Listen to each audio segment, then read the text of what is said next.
thank you all very much for coming tonight. And this is a series of programs that I'm going to be talking about the Baha'i faith and the Baha'i teachings. But really, I'm not talking about one religion. I'm talking about all the great world's religions, because as Baha'is, we believe that there is truly only one religion. There's only one God and there's only one religion. And it's only that mankind has divided the great religion of God into different religions. So we believe that the founder of Christianity, Jesus, the founder of Islam, Muhammad, and Buddha, and Krishna, Abraham, all the great religious traditions we have in the world, all of these founders came from the one true God. So tonight, I don't want to speak just about my beliefs as a Baha'i. I want to speak about what I believe is the eternal faith of God, the faith of God that has begun in the past and is continuing through in the future. Later on in this program, I'm going to talk a little bit about how all the religions are one. But tonight, I was asked to speak about the subject of my new book, which is now called The 12 Signs of Love. And the reason I chose this is that love is a very important principle in all the religious teachings. And so I looked at the concept of love in Christianity, in Islam, in Judaism, in Hinduism, and in the Baha'i teachings. And I found that love can be defined in various ways. And if you classify and analyze it, you'll find that love has really 12 signs or 12 faces and so on. Sort of like there's 12 signs of the zodiac. And so I called my book The 12 Signs of Love. And if you want to know if somebody really loves you, how many of you would like to know if someone really loves you? 1, 2, 3, that's good. How many of you would like to really love somebody else in the truest way?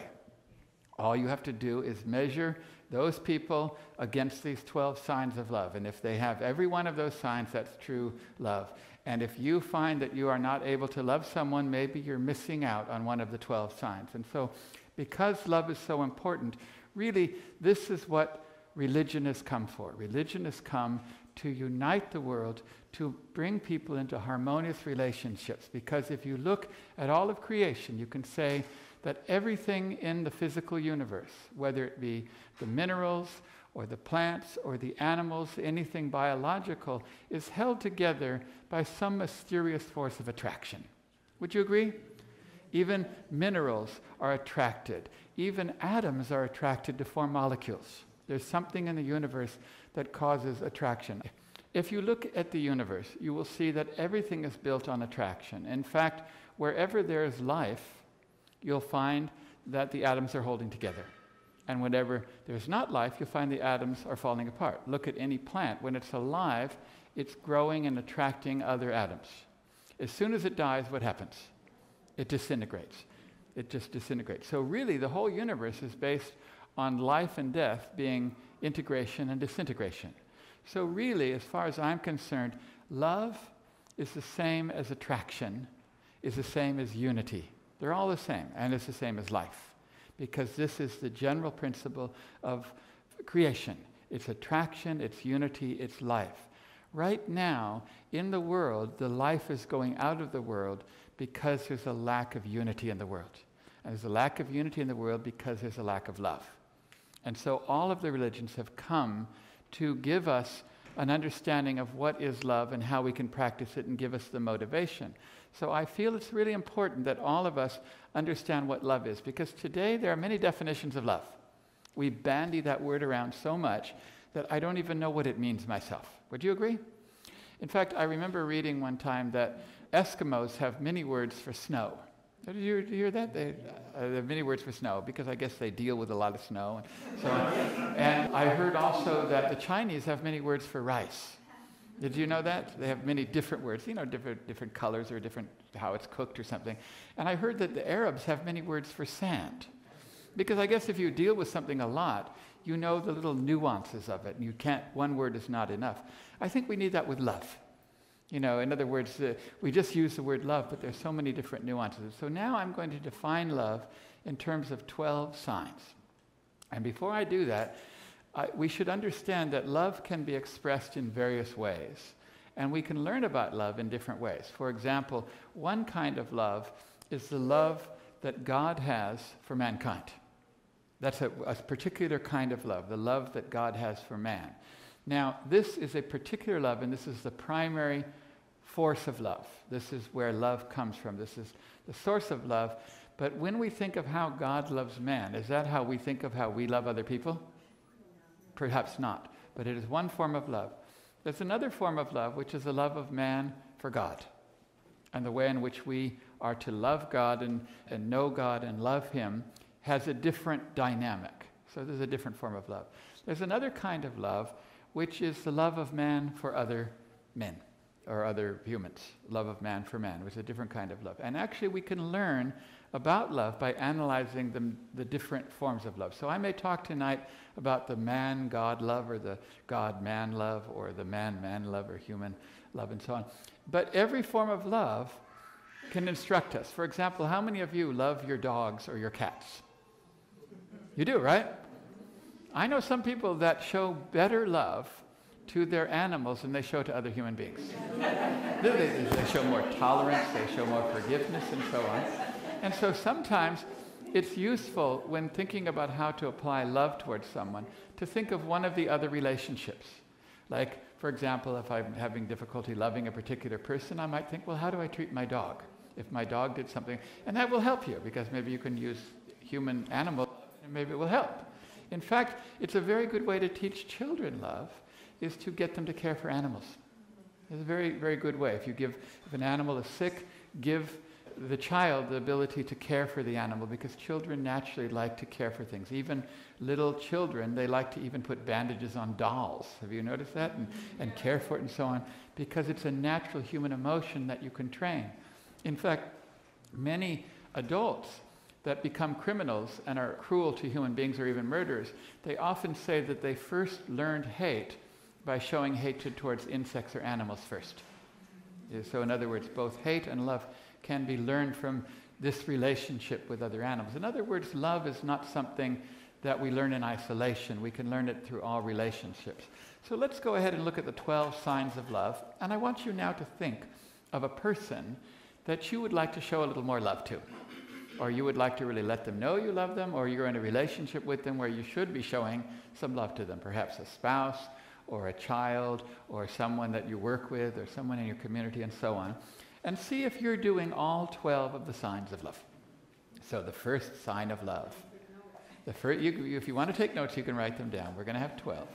The first sign of love is praise. The first sign of love is praise.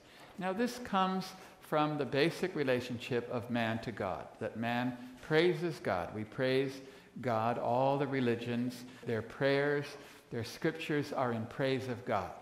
You cannot love someone if you're not able to praise them. Now, how many of you like to be praised? How many of you enjoy it, isn't that right? It's an amazing gift to someone. It's more valuable than anything you can give them at Christmas that's material, or on the birthday that's material. You can praise someone. In fact, recently I was talking to a person, and he was telling me a story of something that happened some 10 or 15 years ago, and he says, I was doing this particular work and nobody liked me or something like this, and some guy came in and said, I really think you're doing a good job. He said, and he told me the story, and it was about 12 or 15 years earlier, and he still remembered it.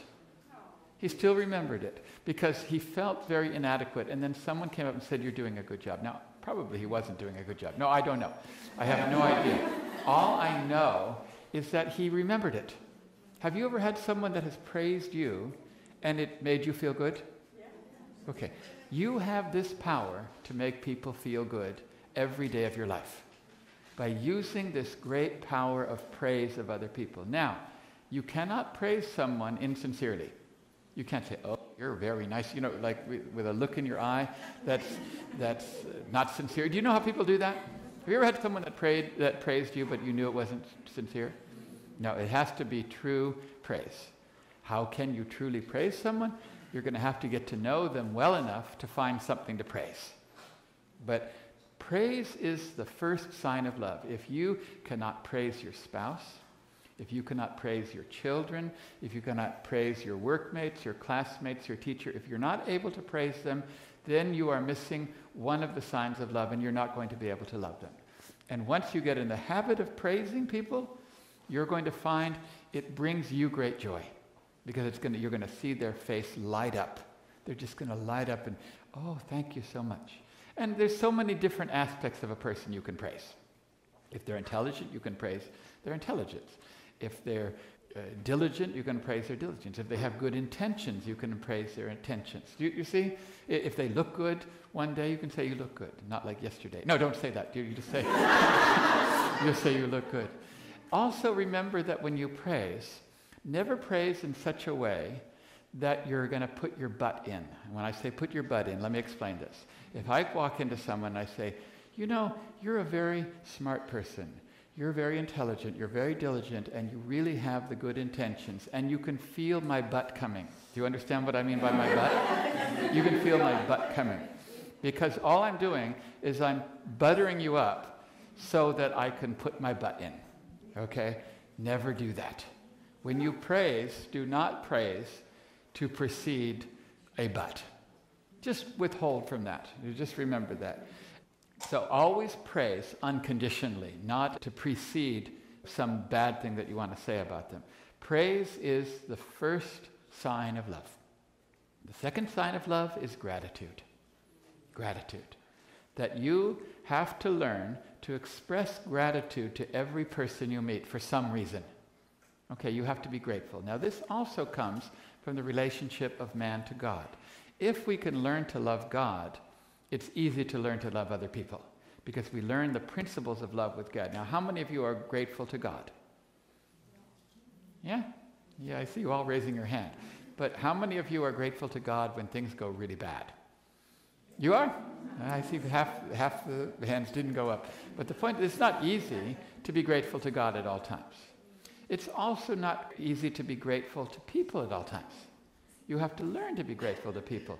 But all people should make you feel grateful because they enable you to develop spiritually. Spiritual development is dependent on you overcoming all of your negative traits, your traits of selfishness and pride and ego and intolerance and so on. These are important things to get rid of. In fact, the way I like to look at it is this. They said once that the statue that Michelangelo made, David, was the most perfect statue ever made. If you've seen it even today, they consider it to be absolute perfection. And it's a legend, I don't know if it's true, but it's a legend that they asked Michelangelo, how did you do that? And he said, oh, it was very easy. He said, I just took a big piece of marble and I cut away everything that wasn't David. That's it, I just cut away everything that wasn't. And that is what God is doing to you every single day. He's cutting away from you all the imperfections, the selfishness and the pride and the ego, and chipping them away until he's molded you in his perfect image. So he's chiseling away at you one day at a time. And in fact, I like to think of it that people are the biggest chiselers. People are the big chiselers. People are the ones that cut away from you. And you know, the Dalai Lama, he said something that was very true. He said, in the practice of tolerance, one's enemy is the best teacher. In the practice of tolerance, one's enemy is the best teacher because those that are your enemies, they teach you love more. How easy is it to love someone lovable? Someone who does everything right and is perfectly lovable and kind and like your dog. How easy is it to love your dog? They're so lovable. You just love your dog. But an enemy, that's hard to love. Is there any religion that doesn't teach love your enemies? Go look in Islam, look in Christianity, look in Judaism, look in Hinduism. All of the religions teach us to love our enemies. It says if your enemy poisons you, give him honey in return in one of the religious scriptures. In another scripture it says if he hits you on one cheek, you turn and give him the other cheek. You know these. How many of you can do this? It's hard, isn't it? But if you learn to love your enemies, then you will show that you truly have gratitude towards them because it's like a video game. How many people like to play easy video games? How many like to play a game that's really easy or an opponent that's easy? We don't like it. We prefer a challenge. So be grateful to these people that are hard to love. They are a hard video game. They are giving you more practice in purifying yourself. So gratitude is a very important thing. Now, I want you now to think of someone who you want to express love to. Think of your spouse, your children, and so on. And imagine now expressing something to them that you're grateful for. What are you grateful for that person? What have they done? What do they do? What qualities do they have? And are you grateful? And express that to them right now in your mind. Learn to practice the expression of gratitude along with the expression of praise, and you will find that you have loving relationship with people. You will find that many of their faults will disappear, and you will no longer see them because you're focusing on some other aspect of their character. Those are the first two signs of love, praise and gratitude. And we must learn to show praise and gratitude towards God every day and practice this in our behavior with other people. The third sign of love is the hard one.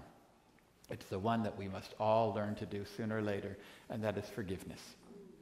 Forgiveness is the hardest of the 12 signs of love, in my opinion, because people can be pretty rotten. They can be pretty cruel. They can do things to you that are terrible. I mean, they can do criminal things to you. They can abuse you. They can rob from you. They can cheat. They can lie. Is that right? Yes.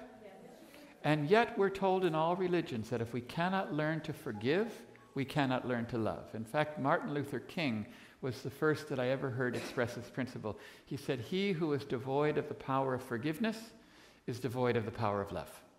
And this is interesting, coming from someone who comes from a tradition, a background of oppression for some 400 or 500 years, and yet he understood the principle that if you cannot learn to forgive, you can never learn to love. And guess what?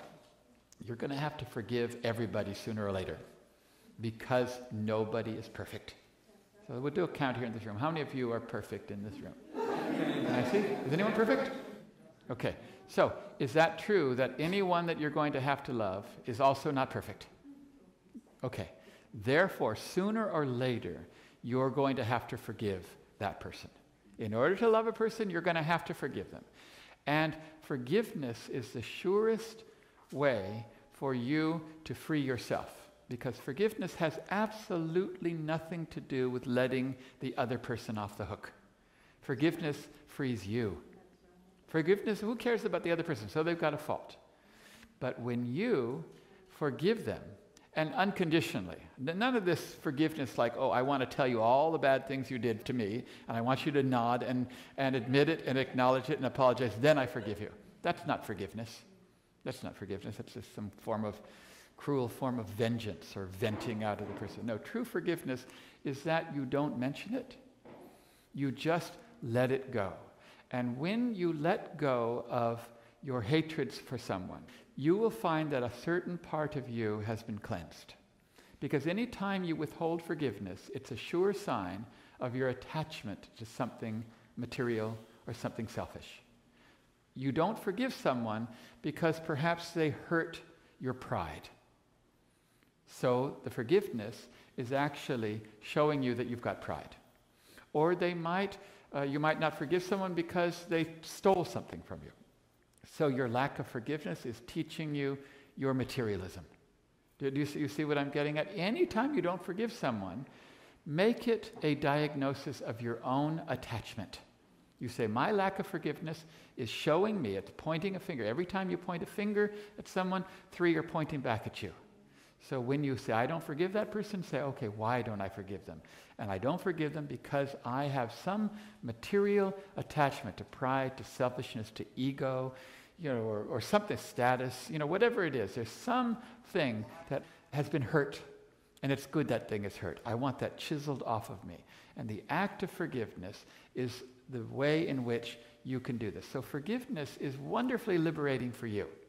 I had a friend of mine who, we were in a seminar on forgiveness, and I told everyone in the class, go home, pick a person who you haven't forgiven in the past, or you're having a problem with, and speak to them imaginarily and forgive them. I mean, you don't have to say, I forgive you, because even sometimes saying I forgive you is quite presumptuous. Just speak to them in such a way that shows you have absolutely no animosity towards them, and say that. And then come back next week, and they all came back to the class next week, and I said, just do it in thin air, just to practice and see how it feels. And they all came back, and they all said, it was all great, and I felt like a weight was taken off my shoulders. And one man said to me, he said, I did it that night, and then the next morning I actually said it to the person. And I said, that wasn't the exercise. Why did you? It wasn't the goal. I just wanted you to practice it. He said, well, I don't know. I did it that night before, and then I found that I just had to do it to the person for real. I said, well, tell us what happened. And he said, it's been 17 years. At work, we have never spoken a word to each other in 17 years. There's been tension the whole time. Something happened 17 years ago he didn't tell us. He said, whenever we walk down the hallway, we don't look at each other. We haven't spoken in 17 years. And I did that exercise with him the night before, as you said. And then the next day I saw him, so I said, I want to speak to you. And he said he started to give the speech that he had practiced the night before. He said the whole time the man had his arms crossed and was looking straight down. Wouldn't make any contact with his eyes, with a frown. When he finished, there was dead silence. And then the man looked up. He smiled and said, okay.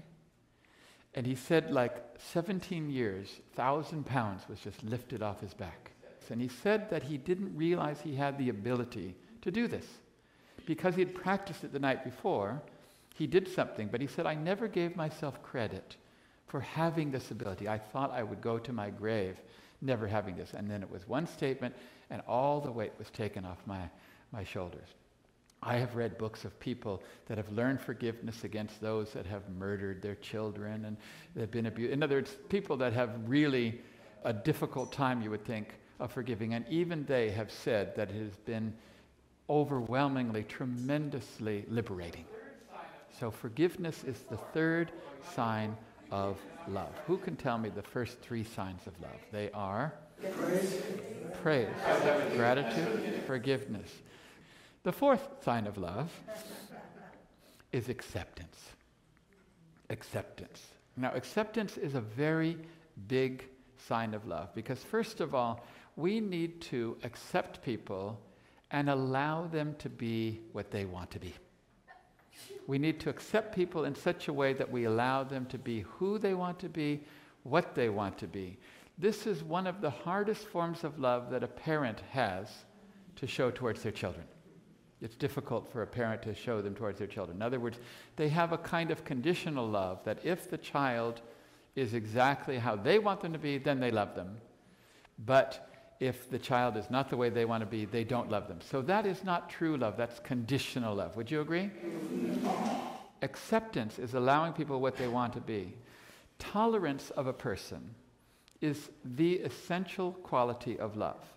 There's a statement in the Baha'i writings that talks about love for God, and it says, for everything there is a sign. The sign of love is fortitude under my decree and patience under my trials. Now, what he's basically saying is that if you truly love God, the sign of the love of God is that you are tolerant and patient under whatever God gives you. In other words, if I love God only when he gives me everything, I get wealth and comfort and luxury and so on, does that really prove I love God? But if whatever happens in life, I still love God, he says that is the sign of true love for God. Contentment under all conditions is true love of God. So he's defining this relationship of man to God as tolerance. This is the same with your spouse. Same with your spouse. Who cares if your spouse is totally lovable and you love him? Is that any proof that you love him or her? No. It's easy to love someone who's lovable. It's when they mess up. It's when they screw up, when they do something that hurts you. They do something that's wrong. They do something that is terrible. And then you show love. That's the sign that you love them. You can thank them for giving you the ability to prove your love. Tolerance and acceptance is the purest sign of love. Until someone messes up really badly and you forgive them and you tolerate and accept them, you do not have the true sign of love for them. So just wait until, how many of you have reached the stage where your spouse has required a bit of tolerance and acceptance? Anyone reach that stage yet? It can be a shock, isn't that right? Because maybe for a while you think you're going to go through life and you married the most perfect person in the world and they're always going to be perfect and never going to do a wrong thing. And then it happens, right? It happens and you get shocked. But you should have gratitude towards them. Okay, now I have the ability to show the fourth sign of love, which is tolerance, which is acceptance of whatever they do. Now you can truly love that person. You can truly love that person. So that is the fourth. Let's see if we can review now. What is the first sign of love? Praise. Second sign of love? Gratitude. Third? Forgiveness. Fourth? Acceptance. The fifth? And they're going to get harder, by the way. They're getting hard. The fifth is to overlook their faults. To overlook their faults. To not look at their faults. It's a very important principle. Does your spouse have faults? Who has a spouse that has faults? Raise your hand. Do your children have faults? Do your children have faults? Do your workmates have faults? Do your brothers and sisters have faults? Of course, everybody has faults. The goal of love, the sign of love, is that you ignore those faults. Because I'm going to let you in on a little secret. The goal of life is to realize that faults do not exist. Now, you may say, faults exist. No, they don't exist. Faults are just the absence of good qualities. Look in the world and you'll see that there are not two positive forces of anything. There's a force and then there's a relative presence or lack of it. For example, in this room there's light. Now there could be darkness in this room, but darkness is actually not a positive force. Darkness is the absence of light. If you went into a dark room, someone would say, turn on the lights. No one would ever say, turn off the darkness, because you can't turn darkness on and off. Darkness actually doesn't exist. It's just the lack of light. And so a fault of a person is just the dark part of them. The fault is the dark part of them. This brings us to the primary principle of, what are we up to? Praise, gratitude, forgiveness, acceptance, overlooking faults, which is the fifth. The sixth is to see good in all people. To overlook the faults and to see good. Now, seeing the good in someone is related to not seeing their faults. I want to ask you, how many of you can see God? Who can see God? Close your eyes and take a look at God. Who sees God? What did you see? Anyone see God? You see a man with a beard? I don't know what you saw. Okay. I'm going to give you a new way of thinking of God, even if you don't believe in God. A lot of people don't believe in God. In fact, atheism is increasing today. I'm going to define God in a completely new way. I want you to think of good qualities of human beings.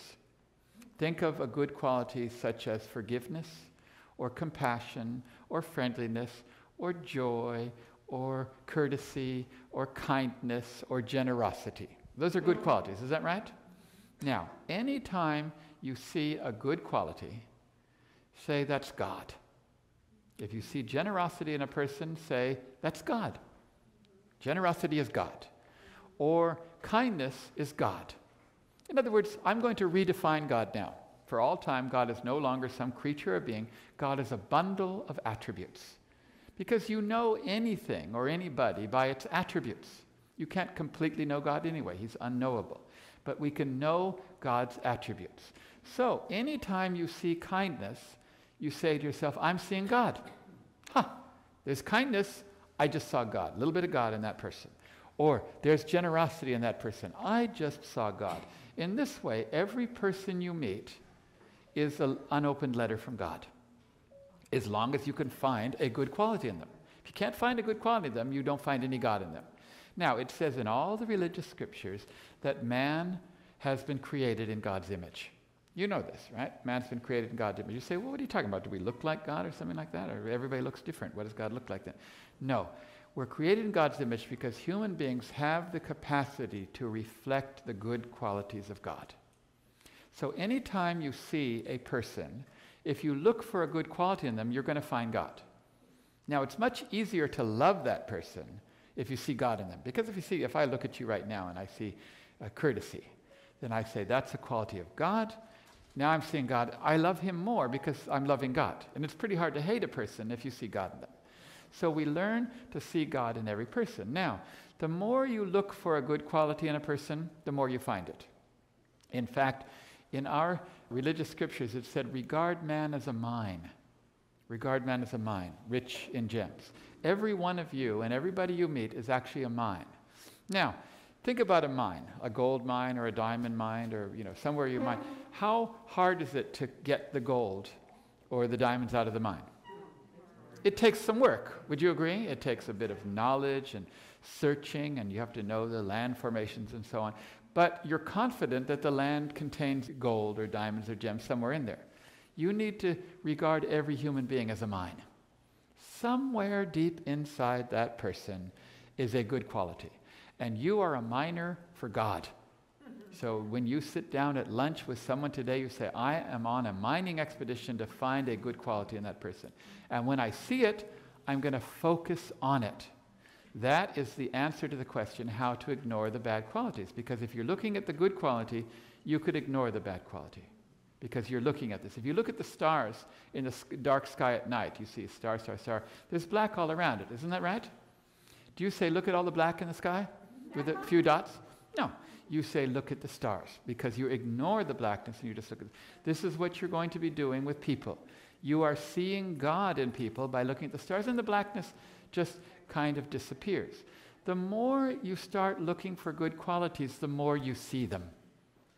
The more you see them. How many of you have ever bought a new car, or maybe just gone shopping for a new car, went to the car dealer for 10 or 15 minutes and you looked at the model of the car? Or maybe your friend bought a new car that you've never seen. And then when you're driving on the road, you see that make and model car going past you all the time. Has that ever happened to you? Yeah. And before that, you never noticed that. You just spent 5, 10, 15 minutes looking at a new model of car, and now it passes you. And you say to yourself, that car must have been going past me before, and I never noticed it. Now I focus on it, I see it going past me. And this is what's happening with us. God is going past us every day. We're not focusing on his qualities, so we're not seeing them. And they're just going past us on the highway of life. But if we learn to focus on it, we will see it going past. So the answer to the question, how do you not see the bad qualities, is to try and look at the good qualities. There's a story of Jesus in which he was walking along the road with his disciples, and they came across a dead dog. And the dog was completely disintegrating. And one of the disciples said, look at that ugly sight. And another said, what a stench. And another one said, how disgusting it is, and so on. And Jesus looked at it, and he said, look what lovely white teeth it has. And he found the lovely white teeth in the dog. And think about this. Jesus ignored all of the smell and the stench and the decay, and he looked hard. He looked around. And he found something that was good. And he only mentioned that. He didn't mention everything else. Everybody is like a mirror that reflects God. Some people have more reflection than others, and some don't. For example, when I was in India, I saw that some people wore clothing that had tiny round mirrors the size of buttons. And it was only in a few spots on their clothes. So when they were wearing their clothes, that reflected and that reflected and that. But most of their clothes didn't. Some people are like that. They only reflect God in a few spots, and the rest of them don't reflect. So a lot of us are like Indian clothes. We have to look very carefully and find the mirror. But when we find it, then we focus on that like the stars in the sky, and we ignore the bad. Now, if you find that at any time you are mentioning to your spouse his or her faults, then you have pulled love away from your relationship. If you just draw attention to their faults, if you just mention it, if you find at any time that you're telling other people about the faults of somebody else behind their back, what we call backbiting, you have just pulled away one of the signs of love. Because there's no point in mentioning someone's faults. Big deal. In fact, this is probably the greatest sin of all. All these other religions, they want to talk about this sin or that sin or this sin or that sin. Really, the greatest sin is to find faults in other people and mention it. And I don't care whether you mention it behind their back or you mention it in front of them, but they're both equally. One is fault-finding and one is backbiting. And I don't care if it's true or not either. Someone says, oh, I'm not. It's true. So if it's true, I might as well say it. If it's a fault, I don't care. If it's true or not, you're taking away one of the pillars of love, one of the signs of love, by mentioning faults. Just learn to ignore them. If somebody has 9 good qualities and 1 bad one, look at the 9 good. Just ignore that. Just look at the light, ignore the darkness. If someone has 9 bad qualities, ignore the 9 and look at the 1 good. Everybody has good qualities and you can look at them. So overlooking someone's faults and only seeing God in them are another 2. So how many do we have now? Let's count them. Praise, gratitude, forgiveness, acceptance, overlooking faults, and seeing only the good. And we can change good to God. We can say seeing only the good in people or seeing God in people. So we have 6 of the signs of love. Do you want to get to the 7th? Yeah. Sure. Okay, are you listening? Yeah. Because that's what the 7th sign of love is. The 7th sign of love is listening. Listening and seeking to understand people is a sure sign of love. How many times do you want to go and speak to someone and you want to speak to them, but you don't want to listen? Is that right?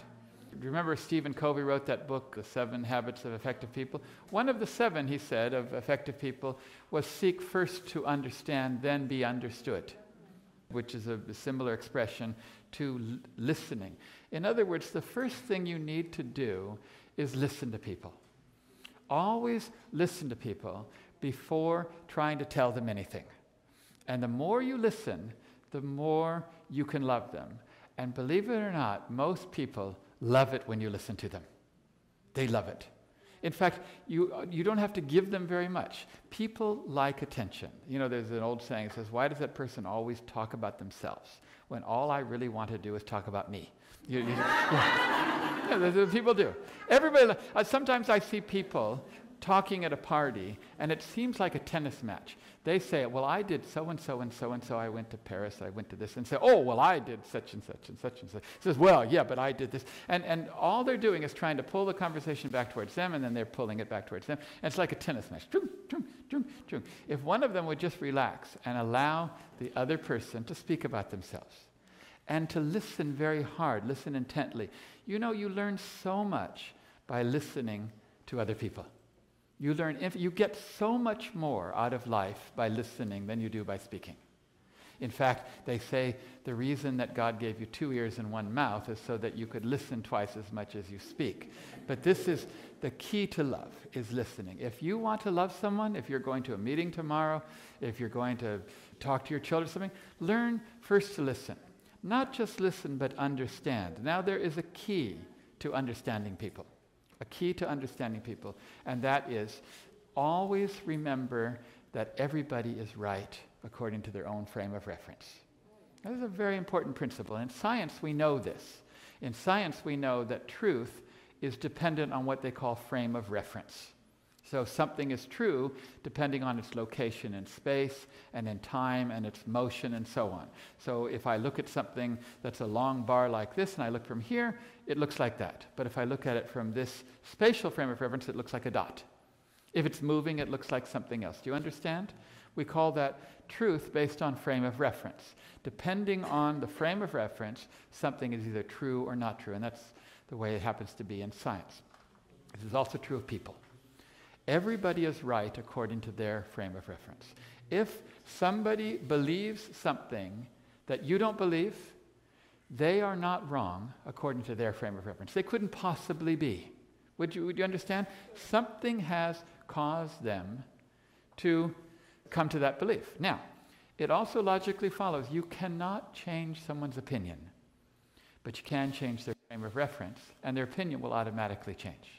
This is what good drama and good art and various other forms of persuasion do. They enable people to see things from a different perspective rather than trying to just convince people. You know the old saying, walk a mile, before you criticize someone, walk a mile in their shoes. And then there's the other saying that then when you do criticize them, you're a mile away from them and you've got their shoes. So, you know,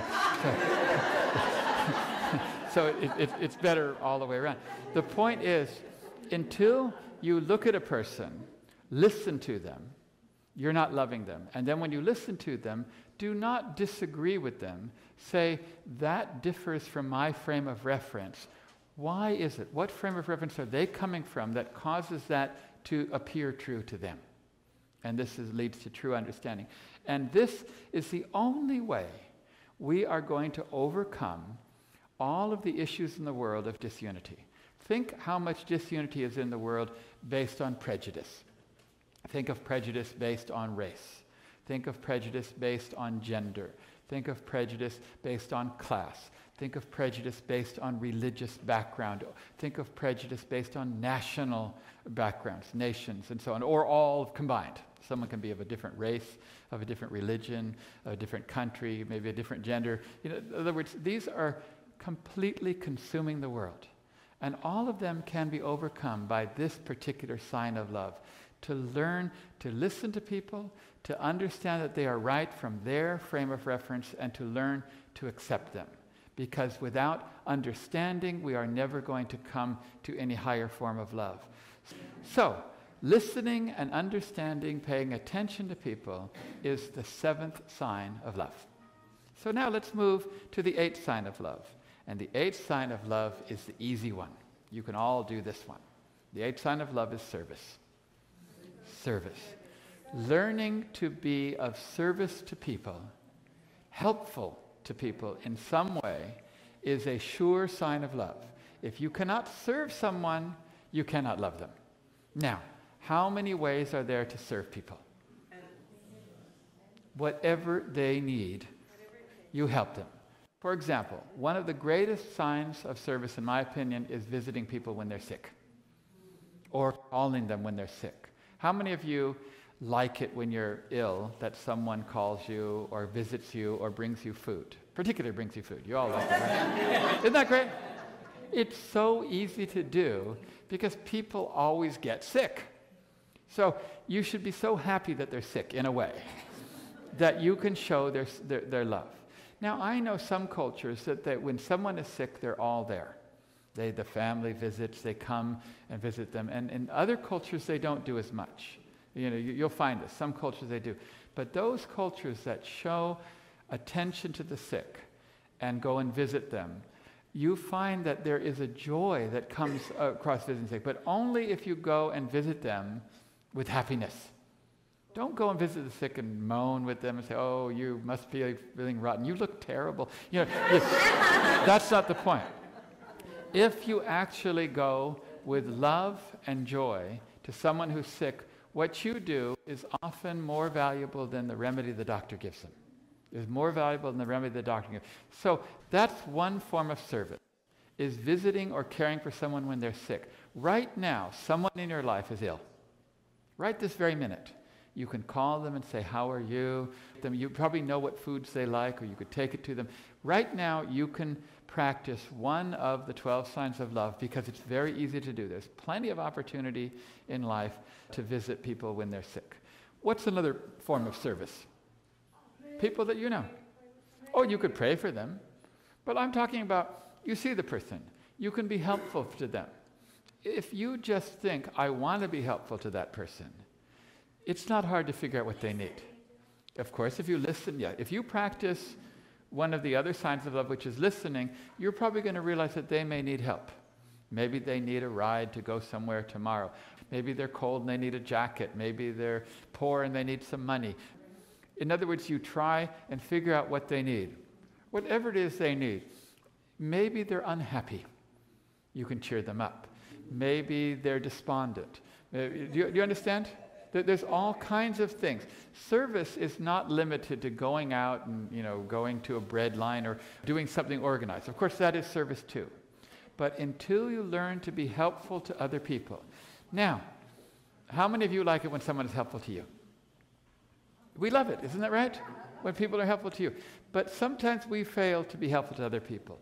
Every time you are in a supermarket line, you could be helpful to someone perhaps, or getting in an elevator. Or, in other words, there's all kinds of situations in life where people can need help. Maybe someone looks like they're lost. Maybe you're at your work or school and someone is new and they don't know when they look they're lost. And so you tell them how to get somewhere. Isn't that right? Yeah. In other words, it's not hard if you are service-oriented to be thinking about other people. If you think about helping other people, you will find that you're happier. This is the great irony of life. The more you're concerned with the happiness of others, the more you become happy yourself. The more you think only about your own happiness, the less happy you are. I don't know why, but try it for a few days and you'll find that trying to be of service to other people is one of the great signs of love. Now, we come to a harder sign of love. We're going to come to now the 9th sign of love. And the 9th sign of love is the ability to receive love. The ability to receive love. You know, there are some people that do not have the ability to be loved. As long as you don't have the ability to be loved, you're missing one of the 12 signs of love. Do you know that there's an illness now, a certain form of autism, in which children are unable to receive love? Have you ever tried to love those kind of children? It's very, very heartbreaking, isn't it, that children are unable to receive love. But there's also adults and people that don't have any illness, and they cannot be loved. You try to love them, and they cannot. So here's the point. The ability to receive love is the only way in which you can give love. If you cannot receive love, you cannot give it. Now, you may think this is a mystery, but I'll read you a statement from religious scriptures. God speaks to man. He says, "Love me, that I may love thee. If thou lovest me not, my love can in no wise reach thee." Now, you may think, is this God being spiteful? Like, yeah, yeah, yeah, yeah. If you don't love me, I won't love you? No. I think there's a principle of love, and that love flows in a circuit. It flows in a circuit. And we learn this from the world.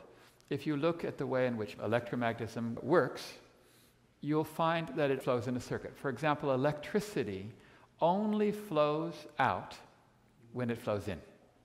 Did you know that?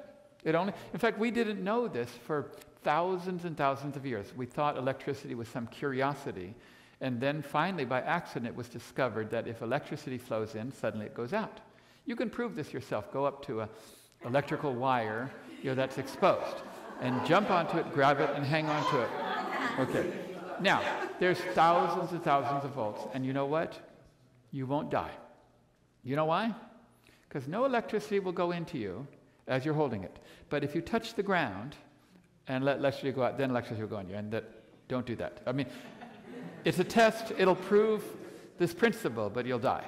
The point is that until electricity flows out, that's why if you look at any electrical plug, it has two. It has one that comes in and one goes out. Now, if electricity starts to go out, then it comes in. This is true. If you let the love of God into you, then it will come out. You do not have to be a generator of love. All you are is a circuit of love. It flows into you, it flows out. If you can receive love, you can give love.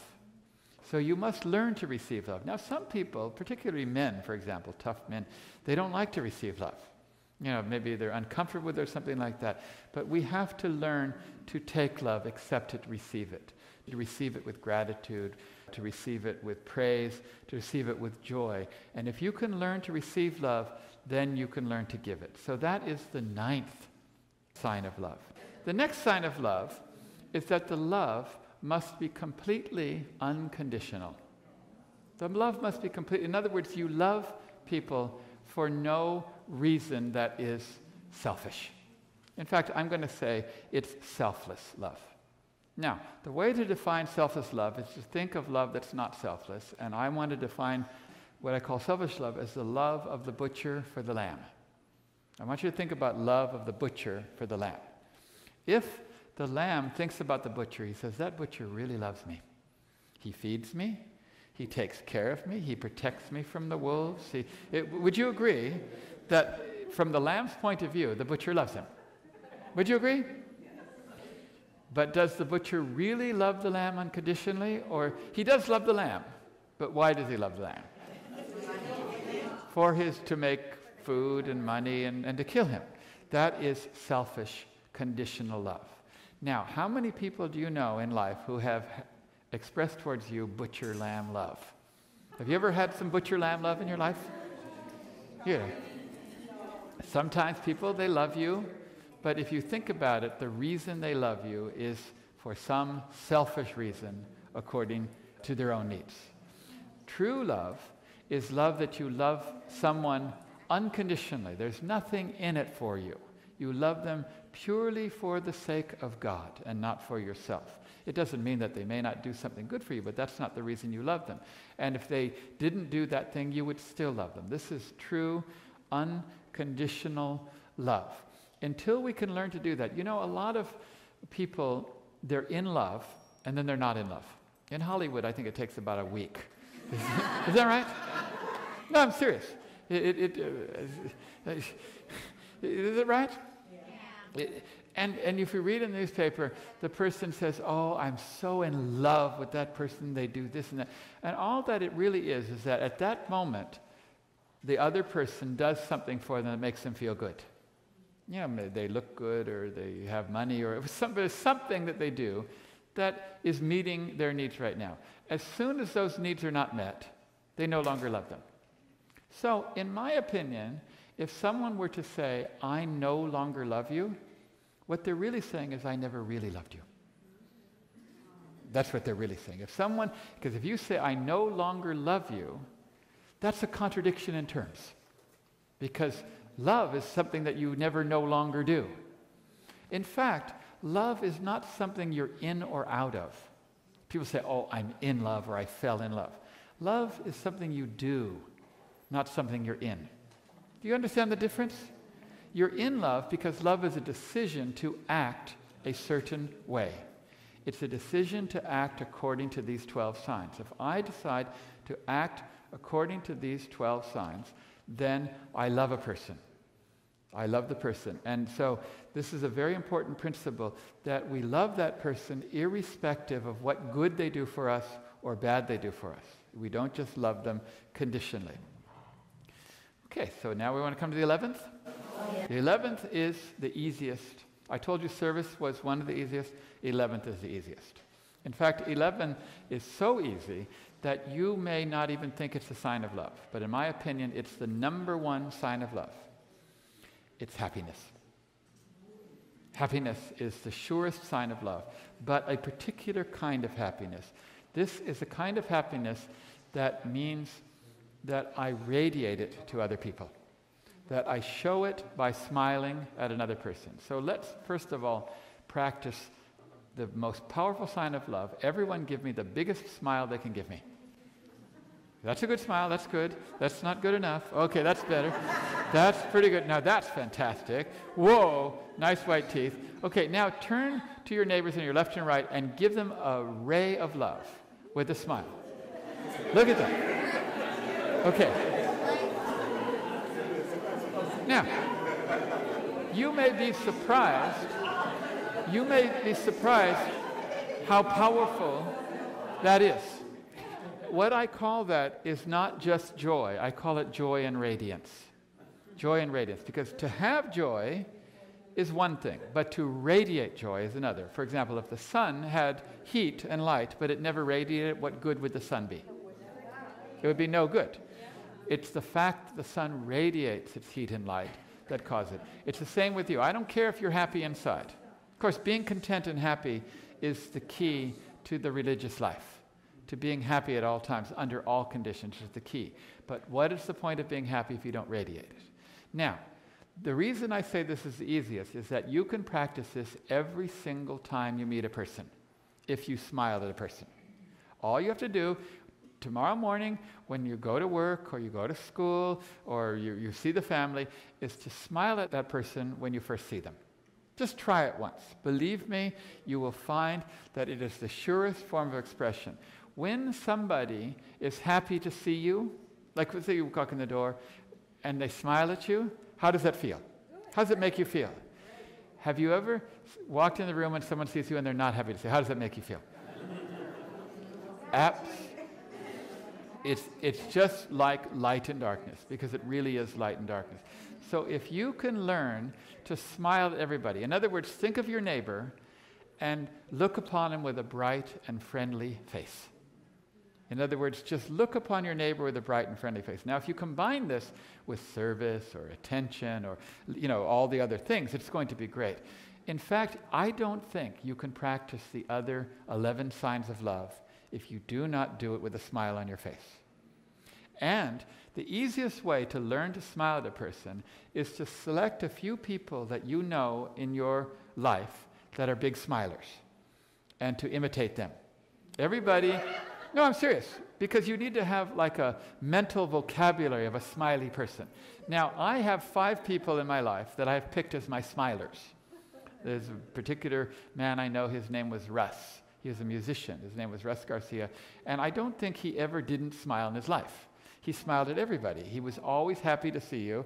I don't think he was ever sad one moment in his life, or at least I never saw it. So anytime I'm walking into a room, if I'm sad or I see people, I think, I'm going to be Russ. And as soon as I do it, I smile. Another one is a man named Collis. I never knew him to ever greet somebody without a big smile. As soon as you came into his presence, he was so happy to see you. And and there's a few others. I have a few other people. In fact, I use my own mother, believe it or not, because my mother is like that. Now, I can't be like my mother. In fact, my mother only sees good in people. I have no idea, but when I was growing up, we always used to say, Mother, shut up, because she would say, oh, isn't so-and-so so wonderful? Isn't she so this? And I'm thinking, I know all the bad things about my mother, about that person. But my mother would only say good things. You ever know people like that? I grew up. Finally, I got to be about 50 years old, and I realized that everybody likes my mother, and nobody likes me. No, I'm serious. You're laughing. And finally it dawned on me. It took me, almost my whole life to realize that when you only see the good people and you smile at people, it's a whole lot better. It's a whole lot better. And so this is what I think of my mother, I think of Russ, I think of Collis, and I see that person. So you should all write down or just have in your mind a few people that are smiley and say, I'm going to pretend to be them. Until such time as you no longer have to pretend to be them. You can pretend to be you because you have a smile. Learning to radiate happiness towards people, to share happiness with people is a sure sign of love. And now I come to the 12th one. By the way, this is in my new book. It's called The 12 Signs of Love. In fact, I was writing a book called The Science of Spirituality, which is almost finished. And then I gave a talk not too long ago, and someone asked me to define love. And so I wrote down everything I studied. I looked at all the scriptures, and I found out there were 12. I said, 12, that's like the zodiac. But I think it's very practical because a lot of us, we just say love. Okay, we have to love that person, but we don't know what are the components. And so this way we have little things. I can do that, and that is showing love. Or I'm not listening, so I'm really not loving that person, or I'm not doing this or not. The last sign of love is to never cause any unhappiness or grief to the other person. Now, you may say, well, isn't this the same as causing happiness? It's different. Because we go through life often making other people unhappy. We cause them grief in some way or some shape or form. Now, how do you cause people grief? Let me give you all the ways you can. First of all, you can criticize them. Criticism is causing them grief. Never do it. Under no circumstances should you criticize. Now, some people think there's a thing called, what do you call it, constructive criticism? Forget it. Doesn't exist. It doesn't exist. It never goes well, okay? It never goes well. I know, I'm a musician, and many times young musicians, they have a composition or a piece of music, and they give it to me, and they say, I want you to be honest. If it's horrible, if it's rotten, or please tell me, okay? And in my early life, I thought they were real, so I'd tell them, and then I completely hurt their feelings. And I realized they were saying that, but they didn't want that. What they want is encouragement and love. This is what they really want. And I realized that giving advice hardly ever goes well. Giving advice, even though it's expressed in the positive, is always interpreted as a negative of what they're doing. You know, there's the old poster, it said that, they said Socrates went around giving advice to people, they poisoned him, you know. Giving advice never goes well. Mentioning someone's faults to them which is one of the other signs. We said before that you should only look at the good. Mentioning a person's faults to them, that they're doing something wrong, is going to cause them grief. You're going to hurt their feelings. Okay, so if I look at you and I say, really, you shouldn't be doing that. That's not a good thing to be doing. I don't think it's good. But you have them. No. It's not a sign of love because I cause you grief. I don't want to cause you grief. Any bad quality, you improve because I focus on your good qualities. For example, if there is darkness in a room, can I turn the darkness off? No. All I have to do is praise the light, and the light will increase and that darkness will disappear. All bad qualities disappear by focusing on the good qualities of the person. This is a mystery in life. We think things go well when we give people advice or criticism, but it doesn't ever go as well as it does. You're driving home, you think, oh, well, why did I say that? Because you can see the look on their face. Here's one thing that you need to completely obliterate from your vocabulary. Just say, this is gone, it's erased from my vocabulary. I told you so. I told you so. Take it out of your vocabulary or any form thereof. When you say, I told you so, it's such a self-conscious thing. You're no longer thinking about that person. You're thinking about you and how smart you were before they got smart. Okay, if they learn a truth, let's say they state something that's a truth, and you have been stating that for 50 years. Bite your tongue and say, that is so true. Not, I've been saying that for years, or I told you so. Just rejoice that they have said that truth, and bite your tongue on I told you so, or any other form of it. Because you will find that the more you're concerned with the joy and happiness of other people, the more you're in tune with it, that every word that comes out of my mouth can either be honey or poison. Every word that flows out of my mouth is either honey or poison. And so much of what I'm giving is poison or venom. And I want to turn it into honey or sugar. Never cause grief to anyone. That is the sure sign of love. Now, how many of you know a person or people that have all 12 signs of love? Let's go over them one more time. Raise your hand if you can think of any person that has any of these qualities. A person that praises other people. Anyone know? Can you think of a person? A person who shows gratitude to other people. A person who shows forgiveness to all people no matter what they do to them. No, you don't know anyone? Because I told you that's the hardest one. In all my seminars and lectures, I found that most people say, I've had people come and say, I'll take the other 11, but forgiveness, forget about that. I'm serious. So that's a hard one. A person who is tolerant and accepting of all people no matter from what background or what they do or what they believe. Total tolerance and acceptance. Do you know anyone like that? Do you know someone who's overlooking the faults of all people? They never mention the fault of any other person. They never see a fault. They don't even see it. It doesn't exist to them. These are hard, aren't they? How about service? Those that are serving. You see that one? I told you that was an easy one. How about people that are able to receive love? How about people that love unconditionally? They don't have butcher lamb love. They just love, for your sake, not for them. How about people that see God or good in other people? How about people that are always joyful and radiant and always smiling? How about people that never cause grief to other people, never hurt other people's feelings? Do you know anyone like that? I'll tell you someone like that. You.